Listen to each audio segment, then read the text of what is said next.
Ha preso il via ieri mattina al Teatro Vivaldi di Jesolo la seconda edizione del Festival internazionale della geopolitica europea, organizzato dalla rivista di affari internazionale Atlantis e coorganizzato dalla città di Jesolo e dalla regione Veneto. L'evento continuerà in presenza e in streaming fino al 7 maggio ed è realizzato con il contributo scientifico del Consiglio d'Europa, del Circolo di Studi Diplomatici di Roma, del Centro Studi di Geopolitica e Strategia Marittima, di Confindustria Venezia e della rivista Sconfinare. Numerosi gli ospiti delle 3 giornate, che hanno il ruolo di dialogare e far comprendere le delicate e complesse tematiche di attualità geopolitica. La mattinata di ieri ha visto l'apertura del direttore del quotidiano La Repubblica, Maurizio Molinari, che ha puntualizzato su quanto il Mediterraneo sia tornato al centro di una sfida strategica per Cina e Russia nel ridefinire gli equilibri internazionali a proprio vantaggio. La Russia, ha detto Molinari, già prima della invasione dell'Ucraina aveva interessi sui mari del sud, incalzando l'Unione Europea e facendo pressioni sulla NATO,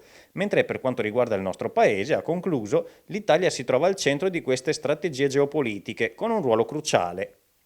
Sul delicato momento storico è intervenuto anche Arduino Paniccia, analista ed esperto, presidente di AXE, Scuola di Competizione Economica Internazionale, che ha riferito quanto l'Italia non sia stata capace di controllare i flussi energetici nel Mediterraneo, mentre monitora paesi come la Cina, la Russia e l'India, che stanno avviando accordi commerciali globali e importanti. L'Europa, secondo Paniccia, deve trovare una sua articolazione e una sua visione per avere forza e potere decisionale all'interno dello scenario globale. Tra i relatori principali della mattinata, poi, per parlare di energia, giovani, politiche industriali e PNRR, è salito sul palco Vincenzo Marinese, presidente di Confindustria Venezia e vicepresidente nazionale di Rete Impresa, che ha spiegato come alla luce degli attuali scenari internazionali il Piano Nazionale di Ripresa e Resilienza vada rivisto a partire dalle politiche energetiche. Se ci limitiamo a spostare gli equilibri senza ambire l'autonomia, ha spiegato Marinese, non facciamo altro che trasferire la nostra dipendenza. Dobbiamo invece puntare sull'emancipazione, che significa libertà.